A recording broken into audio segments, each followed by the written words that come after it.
Vamos então dar início à nossa tão prometida terceira aula sobre sombra, o nosso curso sobre a série psicológica de Joana de Ângeles. Neste esforço benfazejo, nesta oportunidade de buscarmos aliar a visão espírita trazida por Kardec com a visão psicológica do ser, já que essa mentora recebeu essa missão de Jesus, ela acolheu no seu coração esta oportunidade de ser, através dos seus escritos e dos seus ensinamentos, uma ponte entre estes conhecimentos. Vamos então iniciar essa terceira aula, que conforme nós anunciamos aqui para o grupo e anunciamos também para os internautas, é uma aula teste. É a primeira aula que faremos então mais interativa com o público da internet, de perguntas e respostas. Para quem acompanha de casa, volta e meia nós fazemos algumas aulas de revisão que não são filmadas, que são só de perguntas aqui do público presencial, e pela primeira vez nós fizemos aquele anúncio no canal da TV América, para que o público deixasse ali as suas perguntas. Então nós recolhemos ali algumas perguntas que vamos responder, né? Já peço desculpa já de antemão pela minha voz, que pelo que vocês podem ver, este processo é um processo fisiológico chamado gripe, né? Não é mediunidade. Se vocês verem que a minha voz vai mudando durante a aula, não é Bezerra de Menezes. Parece uma bezerra, mas não é o Bezerra. Bezerra de Menezes. Qual a sombra deste processo, né? Eu acho que é uma boa pergunta, né? Então é uma aula mais livre, pessoal. Vamos começar com algumas perguntas aqui da aula e vamos intercalando com as perguntas dos internautas, né? Vamos ver, quem é que tem alguma pergunta aí para fazer? Nós tivemos a aula de número 20 e a aula de número 21 sobre a sombra. Uma com a Michelle, outra comigo.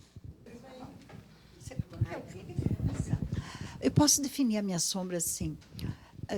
Tudo aquilo que eu tenho que trabalhar nessa reencarnação ou até nas próximas, mas ela vai ser liberada só aos pouquinhos, à medida daquilo que eu já consigo me ver e trazer para a minha realidade e fazer esse trabalho.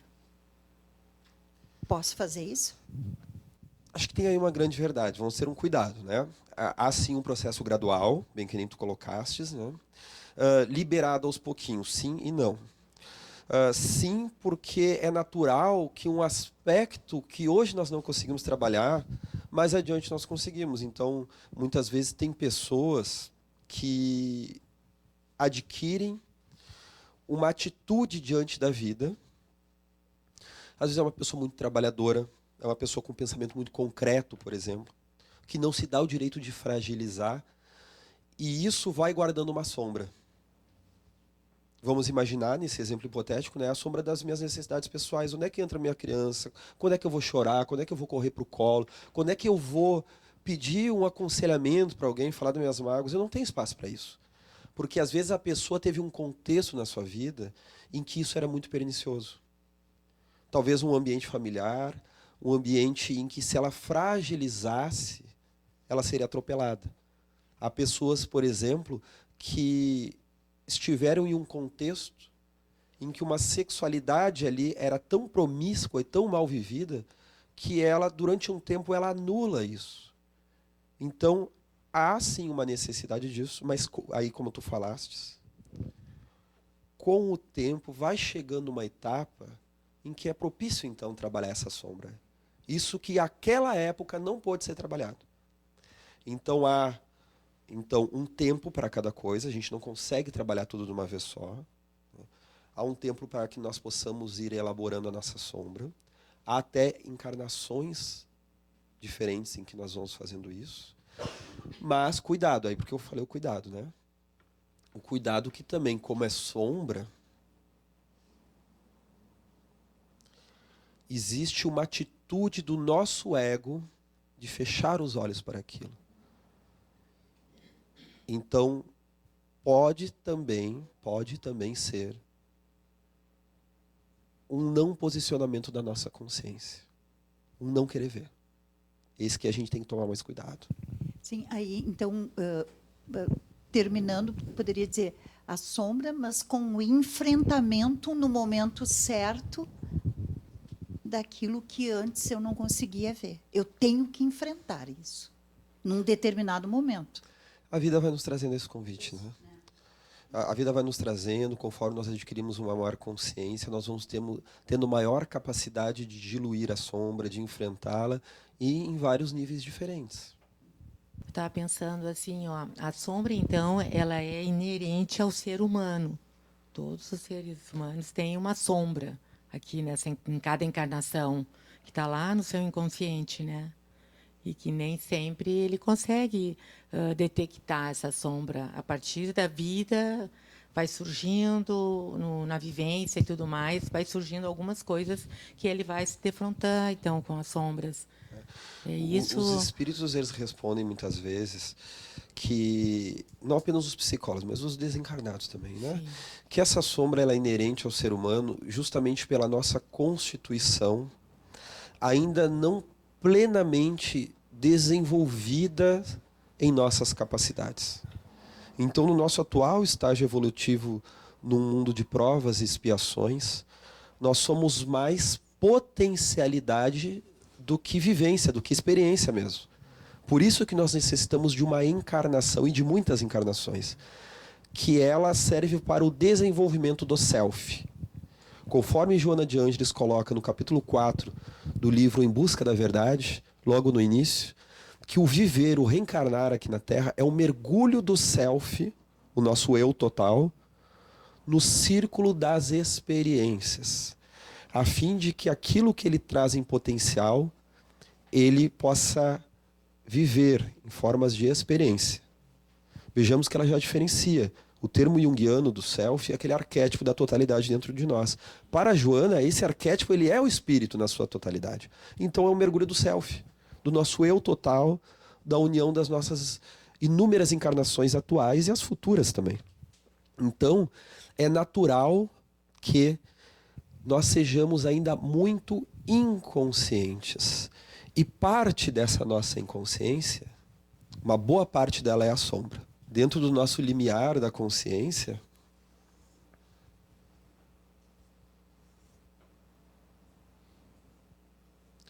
consciente, inconsciente, toda essa região inconsciente, ela traz inúmeros conteúdos ainda não vividos por nós.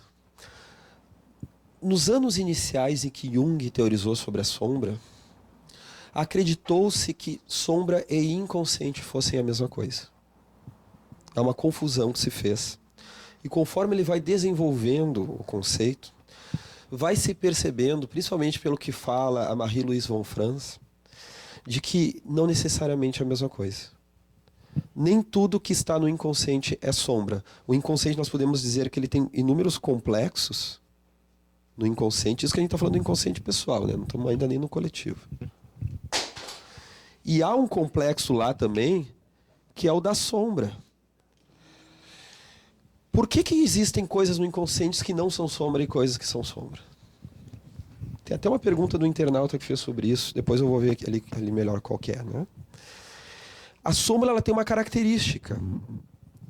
Ela é diametralmente oposta ao ego, ao eu. E a persona. Então tem coisas no meu inconsciente que estão lá, que estão recalcadas, que ainda não vieram à minha consciência, mas que não necessariamente elas são inadmissíveis para mim. Não necessariamente elas são opostas ao que eu acredito. Então não necessariamente elas são da sombra. Mas há sim o chamado complexo da sombra, que são aqueles elementos que não são aceitos pela minha personalidade, que constituem uma parte de mim, eles estão dentro de mim, mas que eu não consigo aceitá-los, seja porque eu acho eles horripilantes, seja porque eu acredito que eles sejam maus, sejam porque simplesmente eu desconheça, eu tenho inabilidade naquilo. Porque eu não sei lidar, e às vezes são até características positivas. Às vezes até mesmo tendências de potencialidades, mas eu desconheço aquilo. Tenho até uma fantasia destrutiva que se aquilo aparecer na minha vida vai ser o caos. Eu não vou saber o que fazer com aquilo. Então, por isso vai formando o complexo da sombra. Então, dá para se dizer que nem todo ser humano tem essa sombra, que é contrária à sua persona?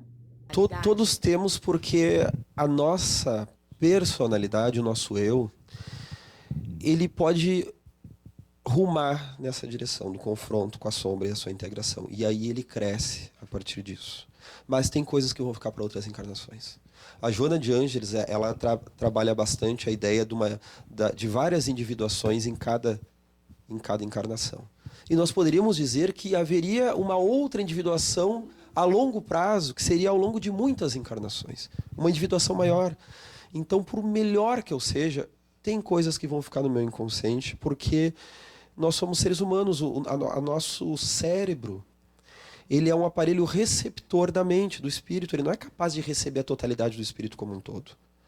Aqui, neste planeta em que vivemos. Então, há sempre uma sombra, né?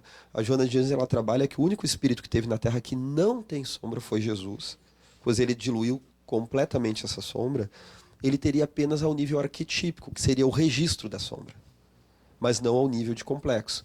Lembrando, né, que ao falar de sombra, assim como de muitos elementos, nós estamos falando dela ao nível de complexo, como também ao nível de arquétipo. Então, o complexo é o que diz respeito a mim, está no meu inconsciente. O arquétipo já diz respeito à modalidade de conteúdo, a esta modalidade de vivência, diz respeito então a toda a humanidade. Então todos nós temos arquetipicamente a experiência da sombra dentro de nós. E já a nossa sombra, o que diz respeito a nós aí, é o nosso complexo, né? Vamos ouvir mais uma colocação e depois vamos para os internautas, daí a gente intercala. O conteúdo da sombra é necessariamente um conteúdo que é, de certa forma, reprimido, foi reprimido, ou seja, ele foi reprimido, já foi consciente, antes num conteúdo, numa vivência, alguma coisa que foi reprimida porque a gente não permite, como tu falaste, de repente alguma coisa muito difícil da gente aceitar, aquilo que foi por algum motivo reprimido, e é conteúdo sempre reprimido? Quando a gente fala de sombra, uma das maiores dificuldades é que ela causa uma confusão muito grande na cabeça das pessoas. Se tem um tema que mexe, é sombra. Ano passado nós tivemos um evento lá em Curitiba sobre sombra, só com professores de Joana de Ângeles, e isso mexia bastante com as pessoas. Agora nós acabamos de ter um outro encontro em Belo Horizonte. Cada vez que se tocava no termo da sombra, as pessoas ficavam mais confusas ainda. Quanto mais tu quer explicar, pior a coisa fica, né? Então a sombra, é muito mais fácil nós falarmos daqueles sentimentos que nos incomodam do que botar o nome de sombra. Quando a gente coloca o nome de sombra, as coisas ficam muito estranhas. É um conteúdo que é delicado de contatar, né? Nós podemos entender o seguinte, que a sombra, ela está a maior parte do nosso inconsciente, não totalmente.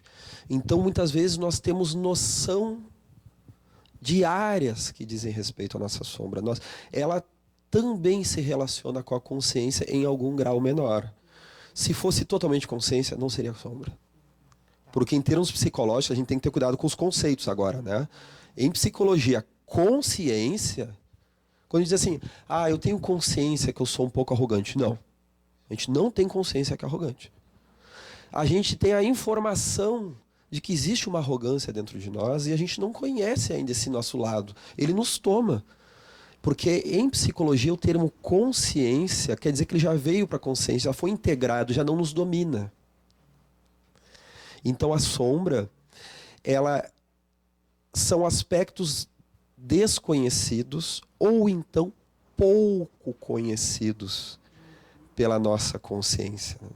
Então, justamente isso, né? Então a gente tem que ter esse determinado cuidado. Mas o conteúdo já foi necessariamente vivido uma vez para ser reprimido na sombra, conteúdo da sombra, ou tem aspectos que nunca vieram à tona e nunca foram vividos? Sim, Ou seja, essa pergunta que tu está trazendo aí, ela diz respeito à teoria freudiana e à teoria junguiana, né? Nós sabemos que o Freud ele traz uma contribuição maravilhosa à psicologia e dentro da sua visão, o inconsciente ele nasceria a partir do material reprimido, do material recalcado. Já o Jung, ele vai trazer uma outra noção de que, além do material recalcado, existem materiais que nunca estiveram na consciência. Mas nós não estamos aqui para falar de Jung. A gente fala de Jung porque Joana utiliza os termos dele para explicar melhor a sua visão espírita e reencarnacionista, e essa é que nos é importante. Vejamos bem, nós temos inúmeras encarnações. Vocês lembram delas? Talvez alguém lembre uma coisinha que outra, e olhe lá.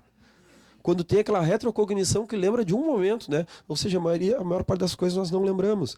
Então nós podemos dizer que nessa vida tem conteúdos no nosso inconsciente e na nossa sombra que jamais pertenceram à nossa consciência. Ou seja, indo direto ao ponto, não é só material recalcado. Há material que nunca esteve presente, né? Agora vamos começar a intercalar um pouco com as perguntas dos internautas também, né? Senão eles vão ficar bravos com a gente, né? Nós colocamos ali uma chamada no nosso canal da Mergs. Algumas pessoas até não viram, né? Porque as pessoas estavam há bastante tempo querendo fazer perguntas. E nós colocamos ali, né? Que elas botassem as perguntas no comentário da chamada e nós vamos responder só aquelas que estavam no comentário, né? Então, a Elisângela, de Contagem, Minas Gerais, diz o seguinte: boa noite, gratidão pelo curso tão instrutivo e edificante e gratidão por abrir campo para perguntas. Tenho uma sobre o tema sombra. É mito ou verdade que todas as vezes que vejo uma atitude negativa no outro, que me causa demasiado incômodo ou aversão, isso significa que é meu lado sombra reprimido no inconsciente que está fazendo o espelhamento no outro? Muito obrigado. Olha, existe sim uma probabilidade muito grande dessa ocorrência. Não é que nós não tenhamos o direito de não gostar. Há muitas coisas que nós não gostamos, que nós elegemos como perniciosas, não boas. Mas quando algo realmente nos toca, uma provocação, uma palavra, uma atitude de alguém, parece que a gente quer esquecer aquela pessoa, mas aquilo nos persegue, quer dizer que em algo tocou. O que é esse algo? Vai depender de cada situação. Pode ter tocado num complexo paterno, num complexo materno, né? A pessoa agia ali como meu pai agia em determinado momento, como a minha mãe, como fui menosprezado novamente, e pode mexer na sombra, justamente naquilo que a gente gostaria de ser, não é? Então tem uma pessoa que uma vez estava me contando uma história bem interessante, né? Uma pessoa que está num processo bem interessante de integração da sua feminilidade, que está num processo de bastante consciência, de crescimento nisso, me trouxe uma vez, né? Que é uma pessoa assim, que anda com roupas um pouco mais alternativas, mas sempre tinha uma patricinha no sonho. E que assaltava com revólver. Eu perguntei, mas que patricinha é essa que está te assaltando? Não é? Que lado do feminino é esse que está aparecendo? E é uma série de sonhos que a pessoa foi trazendo, em que alguns lados do feminino, diferentes do que ela vivia, foram se apresentando, inclusive o lado da patricinha. Então tem coisas que a gente não precisa ser uma patricinha. Mas às vezes o inconsciente está nos pedindo para que a gente dê aquele voto. Sim, tem algo ali que eu acho interessante. O que é? Não sei. Pode ser o lado do autocuidado. Tá, mas eu não gosto daquela pessoa que fica se maquiando em excesso, que só pensa na roupa, que é fútil. Mas um elemento dali está me faltando. Porque eu também não gosto, mas me sinto lá embaixo. Me sinto com vergonha da minha aparência, pode ser. Em outros casos, não é bem o caso esse, mas vamos usar um exemplo, né? Me sinto com vergonha da minha aparência. Ah, mas tem aqueles homens fortes, tipo assim, macaco de academia, não existe, né? Ah, mas que palhaçada ficar fazendo isso, né? Mas daí eu me sinto mal com a minha aparência onde eu vou. Eu preciso ser, então, este homem super forte? Não preciso, mas o meu inconsciente está querendo me dizer assim, ó, presta atenção, tem algo ali que tem valor. Ah, mas aquilo ali é excessivo. Tá, tu pode achar excessivo. mas em algum grau aquilo tem valor. Então, quando algo nos revolta, quando algo mexe muito conosco, quando nos escandaliza, muito cuidado. Pode ter um elemento ali da sombra. Ou a gente quer ser igual, se acha tão bom quanto, ou a gente está se achando tão abaixo, tão abaixo, tão abaixo, que aquilo nos ofende, não é? Uma vez, uma pessoa me trouxe uma situação muito engraçada, né? Que ela recebeu o telefonema de uma chefe do trabalho, que disse o seguinte: eu achei horrível a tua atitude diante da fulaninha. Mas como assim? Como é que tu faz isso com ela? Resumo da situação. Ela viu a fulaninha sempre desmilinguida, coitadinha, e de repente a fulaninha estava com um cabelo maravilhoso, e ela olhou assim: que maravilha esse teu cabelo, que lindo, né? E daí a chefe ligou: como é que tu disse isso pra ela? Ela lá com peruca, e tu tirando sarro da cara dela, né? Ela, bom, ninguém mandou ela ter uma peruca tão bonita, não sabia que era peruca. Achei que era o cabelo mesmo. Então, às vezes, a gente se ofende com a atitude das pessoas, mas tem ali uma questão. Na verdade, a fulaninha que estava de peruca se sentiu ofendida. E ainda foi chorar para a chefe, e a chefe tomou as dores e ligou para aquela pessoa. Como assim? Tu tá humilhando a fulaninha, né? Na verdade, a pessoa que fez o comentário nem sabia que era peruca, né? Apenas tinha achado bonito o cabelo. Então, às vezes, a gente acha algo muito horripilante, né? Justamente porque está falando alguma coisa sobre nós. A sombra do outro sempre mexe com a nossa. É isso que você está falando, né? É um acesso livre para contaminação. Quanto menos consciência a gente tem da nossa sombra, mais exposto nós estamos à sombra coletiva. Por isso que Jesus não se deixava contaminar. Aquilo já não ecoava na alma dele, não é? E quando a gente fala de consciência da sombra, estamos falando de vários níveis. Um é de conhecer um pouco mais a nossa sombra e vir trabalhando ela. E outro é de saber que simplesmente tem sombra. Às vezes a gente não sabe que sombra é essa, mas é um ato de humildade saber que nós não sabemos tudo, que nós temos sombras, que há áreas ainda descortinadas do nosso ser. Então só esse ato de humildade já nos traz uma tranquilidade maior para que nós possamos transitar sem que sejamos contaminados, então, com as provocações. Até porque a obsessão espiritual nada mais faz do que tocar nas nossas sombras, não é? Aí é um caminho para a gente se perguntar, né? Bom, se aquilo mexeu comigo, por quê? Então tá na hora de eu ver por que aquilo tá mexendo comigo e buscar, talvez, né? Saber o porquê que eu tenho que me reformular e qual o sentido. É um grande convite, né? E até pra gente não cair numa explicação simplista. Então, alguém nos chamou de arrogante e a gente ficou bravo com aquilo. Quer dizer que a gente é arrogante e não quer aceitar? Pode ser. Mas pode também ter tocado em outro elemento, a gente não sabe o que tocou. A gente tem que parar para pensar o que aconteceu ali. Será que eu me mexi, isso me tocou porque tem um lado arrogante dentro de mim? Ou existe um medo muito grande dessa arrogância? Que tipo de material está ali?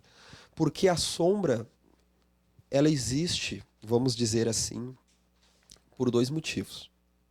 Além dessa questão que nós já falamos, do nosso nível de consciência espiritual ser um nível ainda muito precário, de consciência como ser humano, além de tudo isso que nós já estamos falando, ela existe em primeiro lugar por causa da atitude do ego. Ela só é sombra porque o ego a rejeita.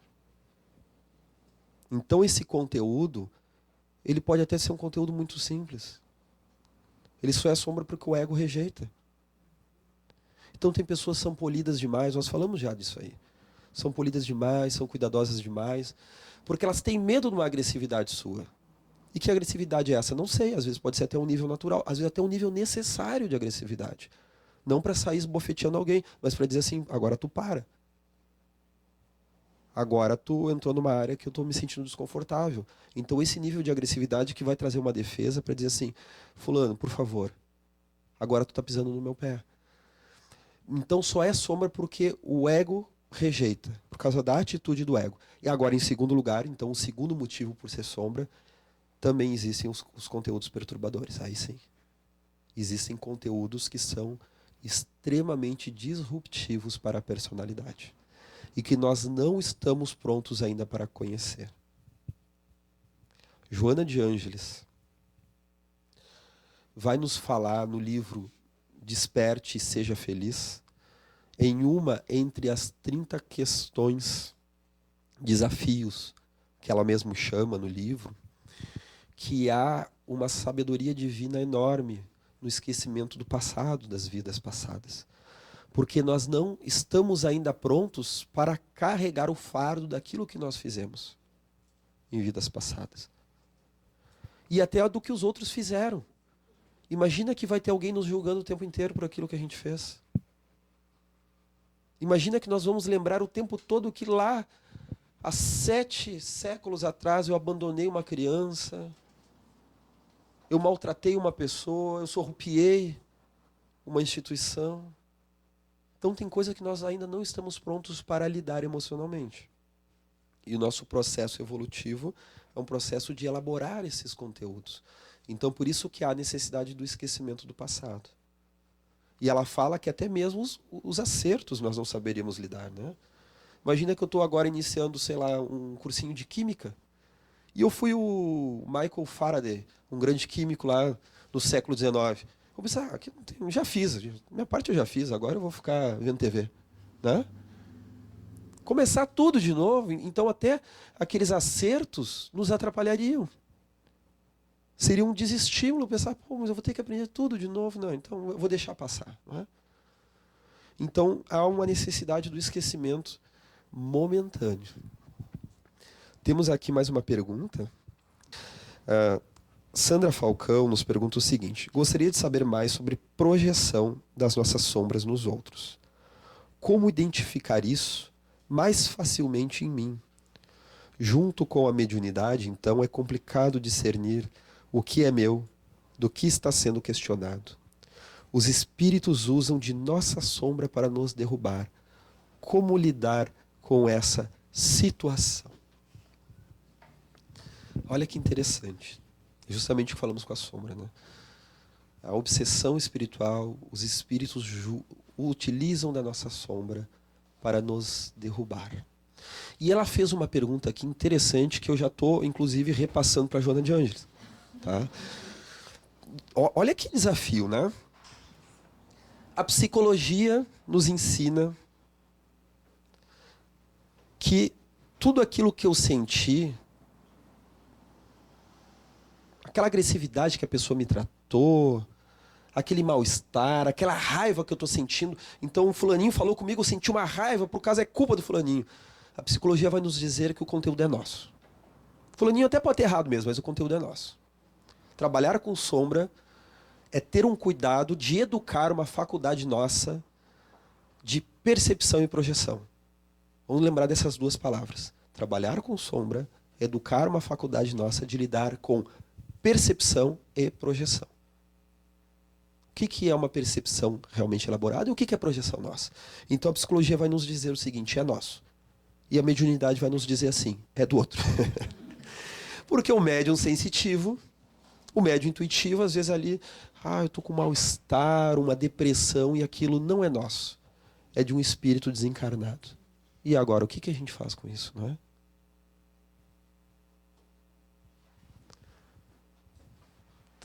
Dá vontade de rir, né? O que a gente faz com isso, né? A gente parece que chega agora, parece que tem que relacionar a física clássica com a física quântica, né? As duas existem, mas ninguém conseguiu chegar numa equação entre as duas coisas, né? Aí fala de uma educação dos sentimentos e também, em outra instância, educação da mediunidade. Porque a mediunidade sensitiva, nós vamos sentir um choro que é dos outros, uma sensação de um desencarnado. Às vezes a gente está ali sentindo, meu Deus, parece que esse prédio vai desabar em cima de mim, né? E quando tu vai ver, ocorre ali, ali teve um espírito que desencarnou naquela região ali. Eu lembro aquele relato do Jung, em que ele via aquele mar de sangue tomando a Europa, né? Aquela catástrofe, e ele interpreta na sua psicologia que ele estava psicotizando. E, na verdade, ele estava captando da psicosfera coletiva, porque logo estoura a Primeira Guerra Mundial e muitas das suas visões ocorrem. E aí ele fica triste por um lado pela guerra e aliviado por um outro, que ele percebeu que ele estava imerso na coletividade. Isso acontece volta e meia, né? O acidente da Boate Kiss, algumas horas antes, eu contatei com uma tragédia coletiva que ocorreria, né? O acidente de Brumadinho, eu lembro que durante poucas horas e durante o acontecimento, né, tinha botado meu filho para dormir, eu estava deitado ali no quarto dele, ele foi fazer um soninho ali, e eu olhei para a parede, assim, parecia que a parede estava sendo derrubada, demolida por uma avalanche de lama. Daí eu pensei assim, eu estou captando algo do coletivo, né? Ou isso aí não é um bom sinal para minha pessoa, né? E infelizmente tivemos essa tragédia. Então tem esse cuidado. Então vamos falar de duas propostas. Vamos conhecer a nossa sombra. O que mexe em nós? Que tipo de área mexe em nós? Às vezes tem pessoas que a área financeira mexe.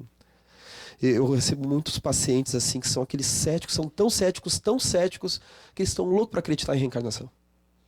Tão loucos. Só que eles ainda não encontraram alguém ou que não trouxesse um argumento que os convencesse. Ó, o cachorro concorda, né? Ou que os trouxesse um argumento que os convencesse, ou então o orgulho deles é tão grande que eles não podem se entregar assim de primeira. É o Fênix dentro de nós. É o velho dentro de nós. Ele tem um lado muito bom, mas ele também tem a sua sombra, o seu ponto cego. Então a pessoa, ela quer crer numa reencarnação, numa espiritualidade, mas ela não quer diante de qualquer argumento, e mesmo depois que ela já se convenceu, como é que ela vai mostrar para todo mundo? Né? Peraí, ontem não era tu que estava falando ao contrário, como agora tu está assumindo? Então a pessoa não quer se dobrar, né? Então a pessoa quer fazer até um teatrinho, não é? Então isso é o Fênix dentro de nós. Eu lembro, por exemplo, quando eu era adolescente, eu era muito Fênix. Então, eu lembro assim que quando a gente é adolescente, a gente tem umas ideias assim maravilhosas, né? Sabe como é que é, né? E eu lembro que eu queria fazer uma tatuagem. Eu pedia para meus pais que quero fazer uma tatuagem, eles não deixavam, né?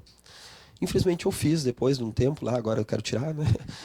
Então, me arrependi um ano depois, né? Eu fiz sem eles deixar mesmo, né? Mas quando eu queria fazer, eu queria fazer nas férias. Por quê? Porque quando começasse o ano num colégio novo, eu já aparecesse com aquilo. Porque o Fênix, esse aspecto da nossa psicologia, ele tem que mostrar, digamos assim, que isso já vem de tempo, não é novo. Tem gente que adora o novo, olha aqui que novidade, né? Eu na adolescência não podia ser novidade. Qualquer novidade eu já tinha que fingir que aquilo já estava ali faz tempo, né? Então, muitas vezes o cético, ele quer acreditar numa reencarnação, mas ele luta contra aquilo. Então, aqui, voltando à pergunta, que eu acho que a gente está se desviando um pouco aqui da pergunta, né? Vamos conhecer um pouco mais sobre as áreas que nos desafiam.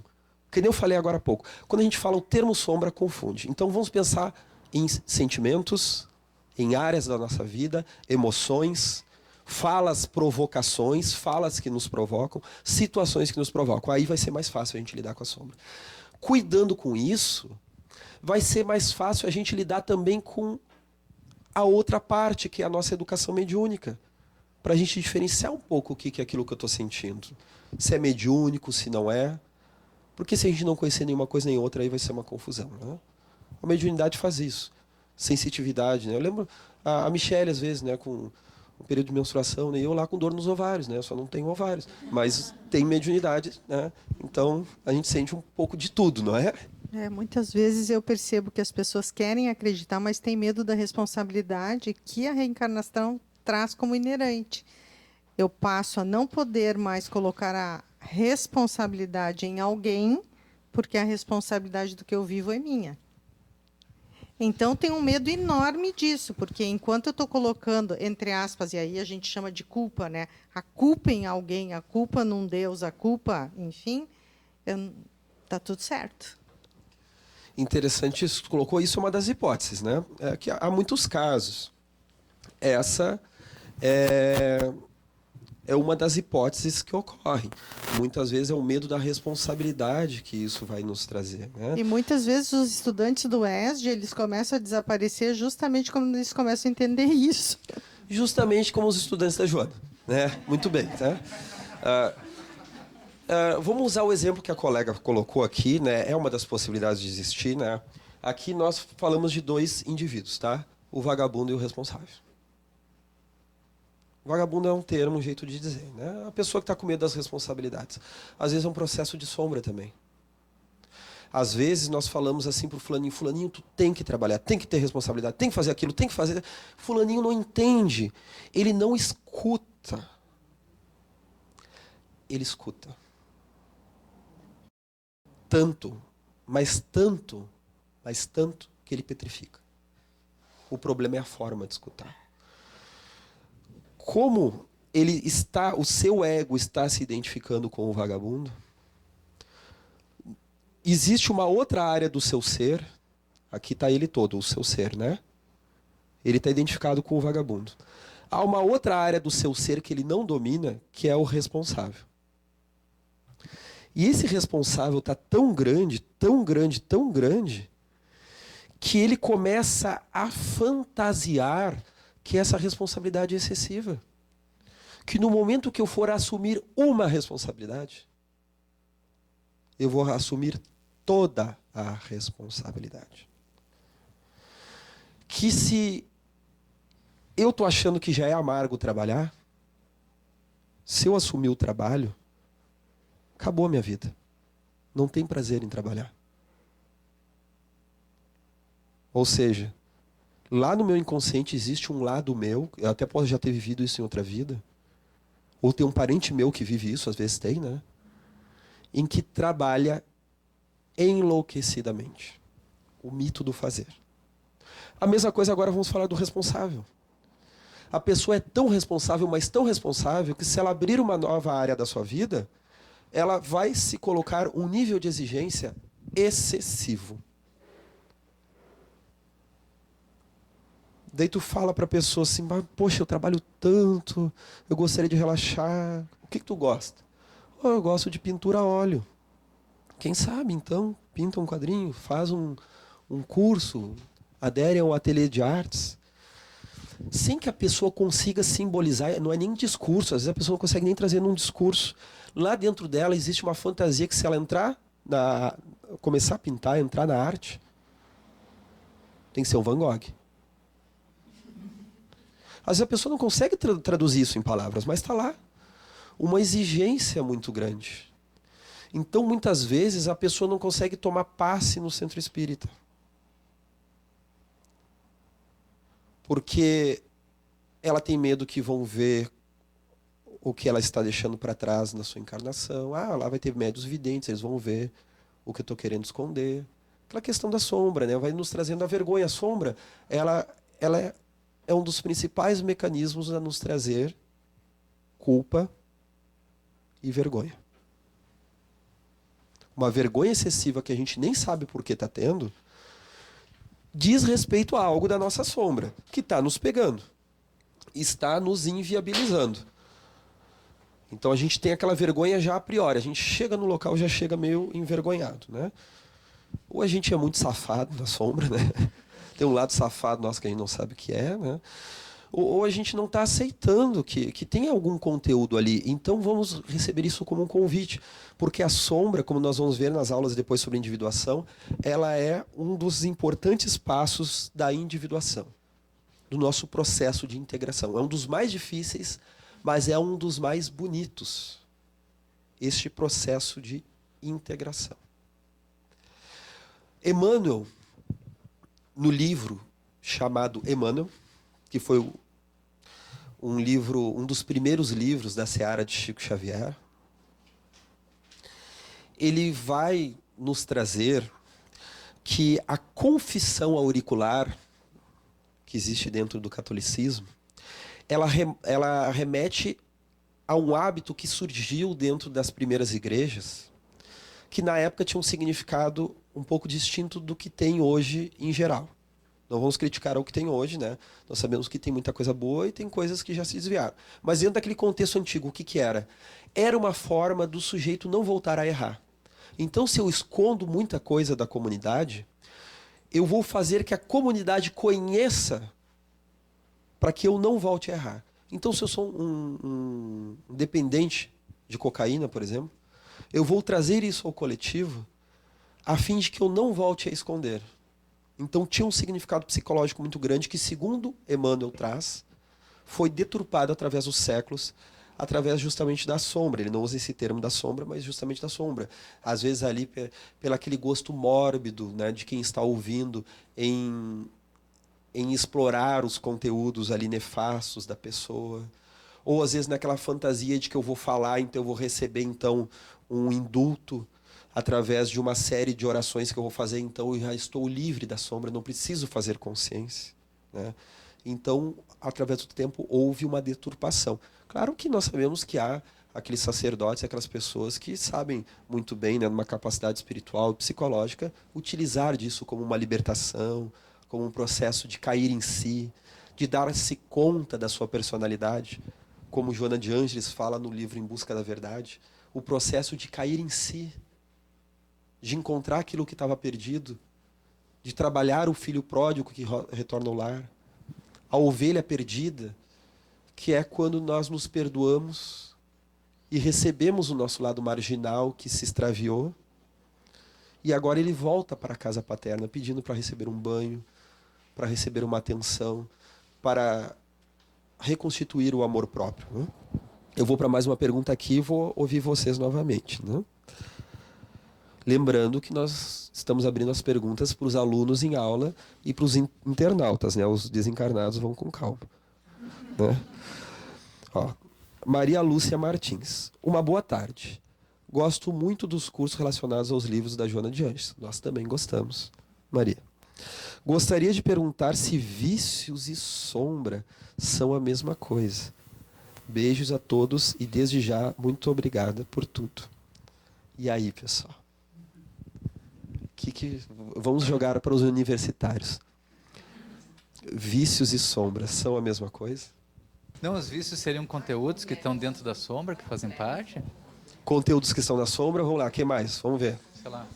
O que mais pode ser? O colega colocou conteúdos que estão na sombra. É um complexo também. Isso Ativação de provavelmente. complexos, né? Um complexo É. toma conta da pessoa. Pode ser o complexo da sombra ou um complexo... Ó, vocês veem que eu vou piorando, né? Vocês acham que vocês vão sair daqui mais tranquilos. Pode ser um complexo associado à sombra, né? O que ocorre bastante. Também. Não sei se a psicopatia da sombra estaria vinculada ao vício. Acredito que todos estão trazendo questões que circundam, né? O vício é uma atuação da sombra.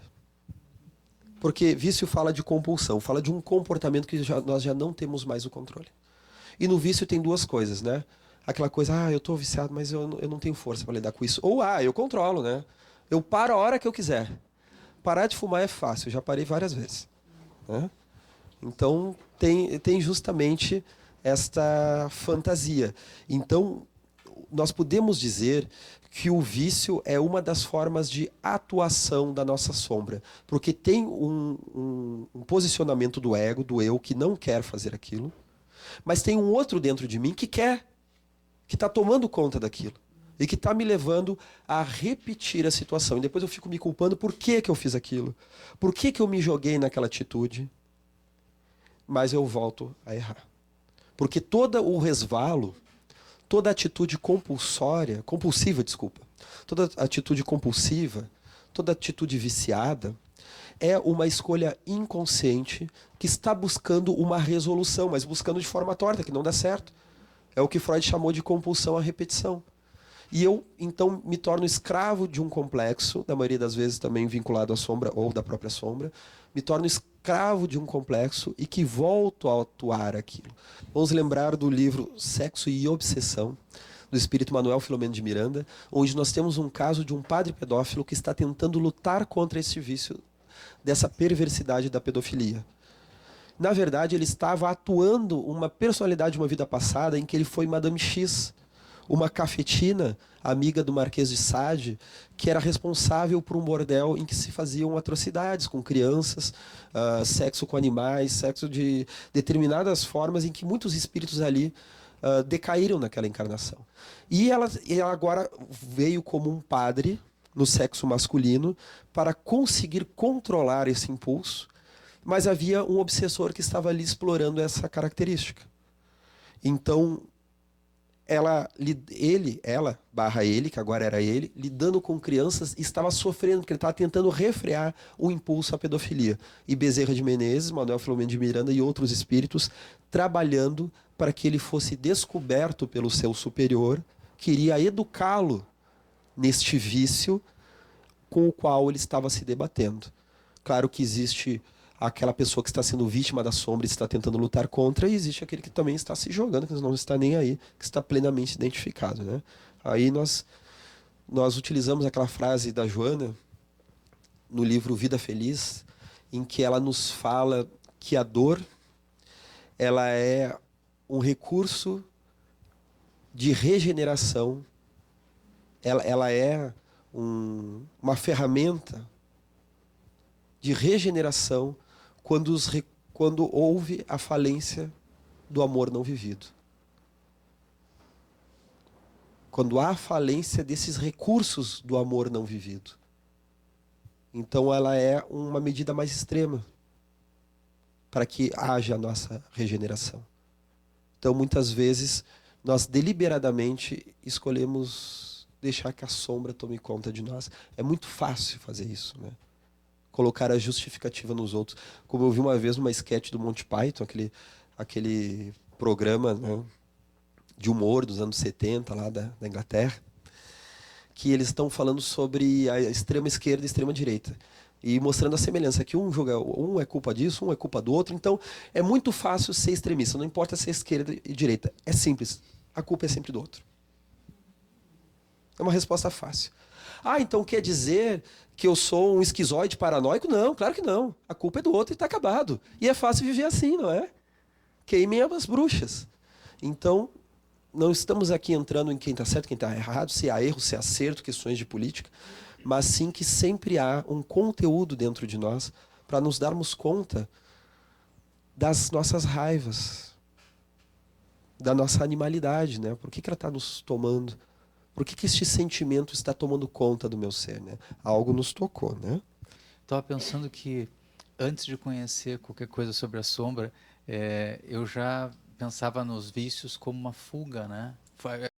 Se diz muito a fuga da realidade, né? Que a pessoa está usando o vício. Então, pode ser utilizado um recurso que é da própria sombra para fugir de conteúdos da sombra que incomodam, porque é uma fuga, né?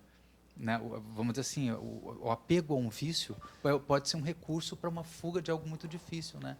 O cara está ali naquilo, ele está deixando de pensar no que deveria estar pensando, trabalhando. Vamos simplificar. Eu acho que ficou um pouco confuso. Está correto isso que falou, mas eu acho que ficou um pouco confuso. Vamos tentar simplificar. Eu vou tentar traduzir, tá, o que tu me trouxe, que é uma coisa interessante, né? É a sombra atuando em primeiro lugar. O vício, nós estamos nos deixando dominar por essa sombra. O que Jung trabalha é que tudo que está na psique faz sentido, até o mal. Tudo tem um significado. É uma busca de uma saída, é uma busca de um recurso, né? O espírito Manuel Filomeno de Miranda, ele também traz um caso bem interessante no livro chamado Nas Fronteiras da Loucura, em que ele traz um determinado exemplo em que há um drogadito, um rapaz viciado em drogas, que ao desencarnar, ele tem um determinado tratamento pela espiritualidade de reconhecimento das suas virtudes. Apesar dele ter falhado pelo vício em drogas, ele se utilizou das drogas para tentar escapar de uma tendência muito pior, de assassinatos e de exploração sexual, que ele trazia de outras vidas. E na presente encarnação isso era tão forte dentro dele que ele se horrorizava diante daquilo e buscou as drogas para tentar anestesiar. As drogas fizeram mal para a personalidade dele? É claro que sim. Houve um processo de degradação do seu perispírito? Sim. Foi uma problemática? Sim. Mas a espiritualidade superior amenizou a forma com que olhou para ele, entendendo que, por mais que fosse uma atitude péssima e que lhe atrapalhou, pelo menos foi uma tentativa de não cair em algo pior. vamos olhar para os vícios, né? James Hollis fala que todo vício é uma estratégia para lidar com a ansiedade.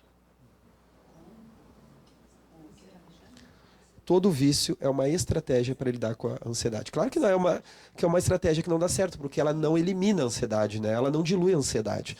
Então, por exemplo, em vez de eu estudar para um vestibular que está chegando aí, eu vou ficar jogando videogame. Então a pessoa, né, vira à noite jogando videogame, assistindo Netflix, bebendo, para daqui a pouco estar com medo de olhar para uma coisa que está muito assustadora e que está lhe gerando algum tipo de ansiedade, não é? Vamos olhar mais algumas perguntas aqui. É certo que hoje nós não vamos ter tempo de olhar todas, né?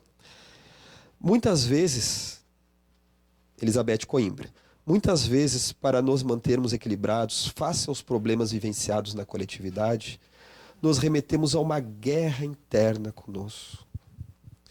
Como podemos trabalhar a nossa sombra com a sombra da coletividade nos tempos atuais, sem nos isentarmos da nossa opinião e mantendo o nosso equilíbrio? Olha que interessante essa pergunta, né? Eu vou tentar trazer de uma forma resumida, porque eu acho que a explicação dá um curso de 1 ano, tá? Nós falarmos sobre isso. Jung falava sobre o espírito da época, o Zeitgeist, e que todo o Zeitgeist, além do espírito de uma época, como já se estuda na filosofia, na antropologia, o pensamento da coletividade, como o Zeitgeist do século XIX, que é o século das luzes. Então, o Zeitgeist daquela época era o da racionalidade, não por acaso Kardec também, o século das luzes, da razão, da ciência, não é?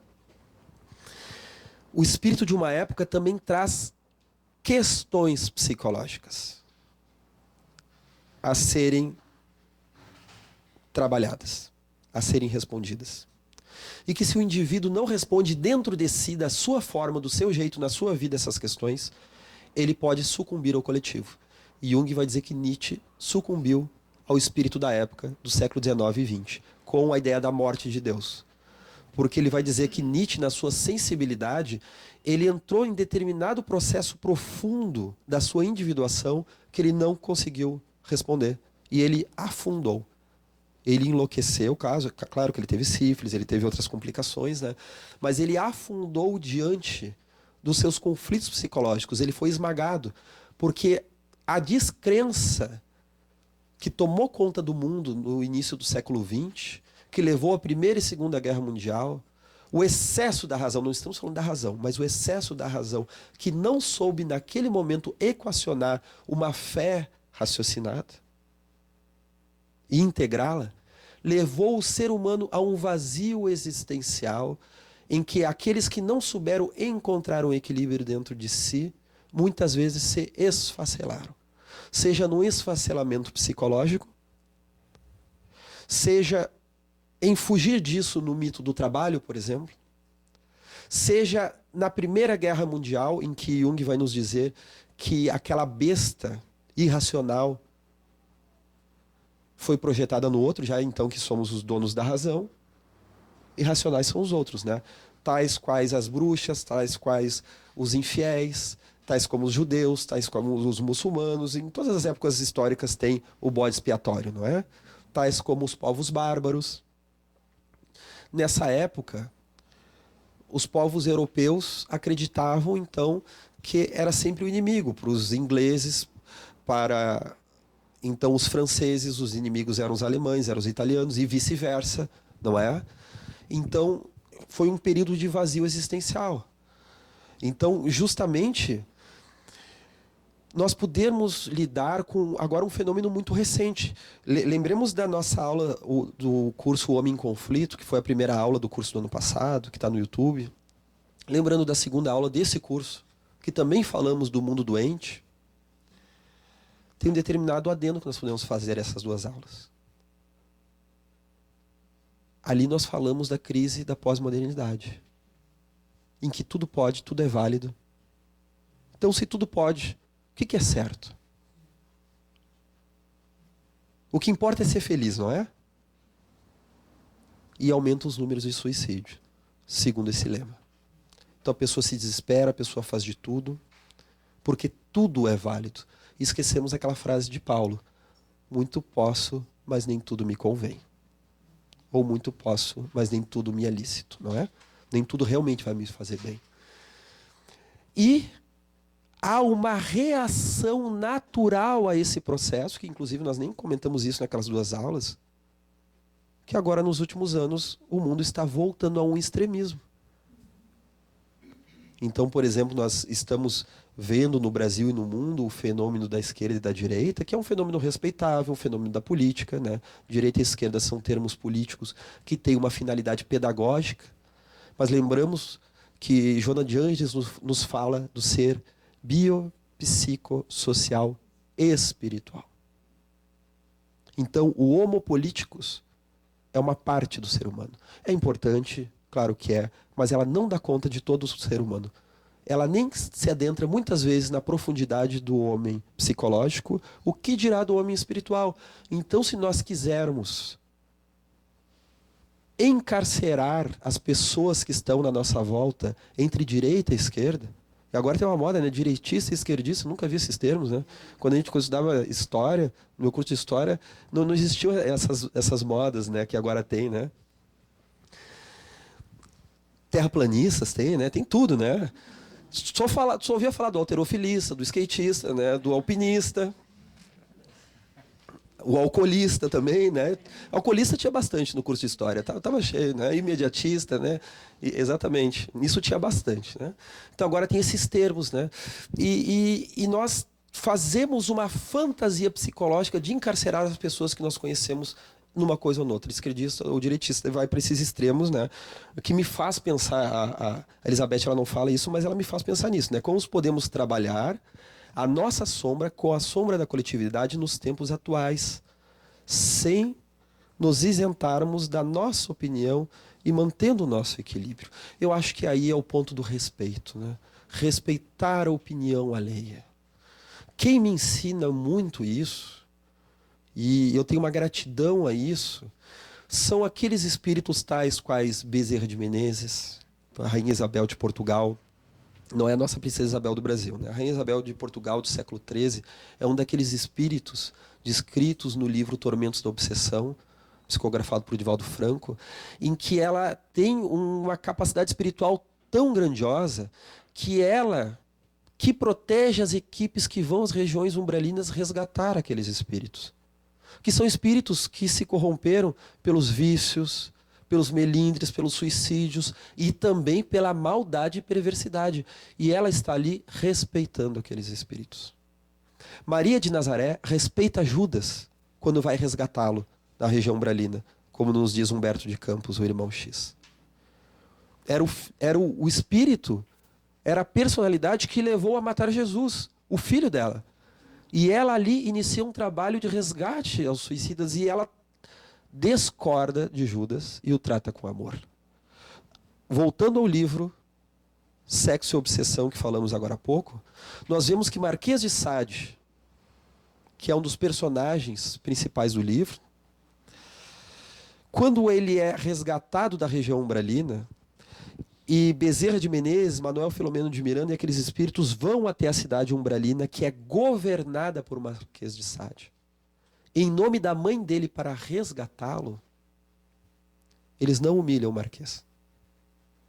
Eles poderiam muito bem dizer assim, mas olha aqui, meu filho, quanto séculos tu está aqui, nessa promiscuidade toda, fazendo essas orgias, fazendo essas festanças, olha quantas pessoas tu comprometeu, nós estamos lá na luz, olha lá a vista panorâmica que nós temos da região superior da colônia espiritual. Né? Tu fica vendo aqui esse lodaçal, olha lá o que a gente vê. A gente até telefona lá para as estrelas, não é? Não, eles tratam com muito carinho, com respeito. Eles respeitam até mesmo o cargo que ele se auto-intitula. Claro que mostrando a ele que ele está equivocado. No livro Libertação, de André Luiz, é a mesma atitude utilizada com o espírito Gregório. Eles não concordam com ele, mas eles o respeitam, porque os espíritos superiores têm essa característica. Imagina Jesus, ele encarnou num planeta em que perto dele está todo mundo errado.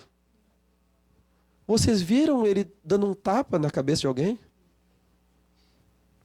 Vocês viram Jesus chegar para Pedro e aí, cabeção? O que é isso? Acorda! Né? Imagina uma coisa dessa. Imagina nós reencarnarmos e querermos eleger um ídolo político na época de Jesus, né? E aí? Tu é a favor dos romanos ou das tradições judaicas da época? Com todo respeito ao judaísmo, mas estamos falando de um contexto histórico de indiferenciação psicológica que estava em todos os campos, não é? Como é que a gente faria? Então, para lidar com os extremismos de hoje em dia, é lidar com a sombra. Para transitarmos com a sombra, olha só, agora fica uma última dica, porque a gente já passou do tempo e a minha sombra já passou do tempo mais uma vez, né? Nós temos que ter uma atitude de respeito e cuidado com a sombra, para não cairmos nela.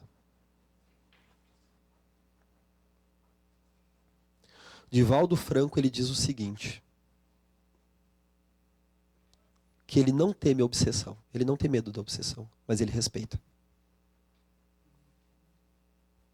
Ele respeita a espiritualidade inferior.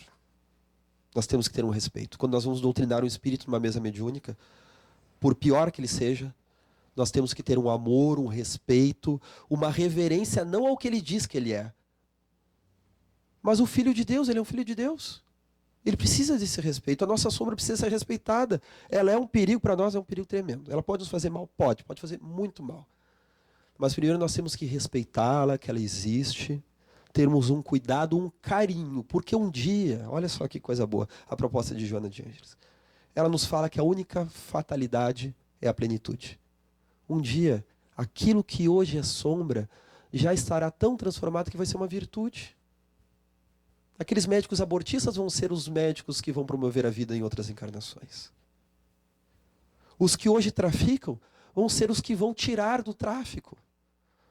Hoje estamos no espiritismo, falando de mediunidade, falando de humildade, psicologia. Sabe-se lá o que a gente fez em outras vidas, né? E que não é bom lembrar. Né? E se alguém aqui sabe, não me conta, tá? Por favor. Né? Então vamos finalizar, dando por encerrado essa aula, né, então, de revisão, de perguntas e respostas, para que nós possamos, então, repetir com outras propostas, com outros testes, outras dinâmicas, essa aula de interação aqui entre internautas e alunos presenciais. E lembrando, então, aos internautas que aqui no Rio Grande do Sul nós temos um feriado, né, do 20 de setembro, então nós não vamos filmar no dia 20 de setembro. Então quer dizer que também para quem assiste em casa, que toda sexta-feira entra um vídeo sobre o curso de introdução à Joana de Ângeles, que também nós vamos pular uma sexta-feira. Então para quem está assistindo essa aula, a próxima aula que vai ao ar vai ser veiculada então no dia 4 de outubro. Porque aqui então nós teremos uma comemoração aqui de um feriado do 20 de setembro, que nós perdemos a Guerra dos Farrapos, mas o pessoal que esqueceu disso e comemora de qualquer forma, né? E eu desconfio que isso fala de alguma coisa da sombra também, né? Fica para nós pensarmos, certo? Então, até a nossa próxima aula.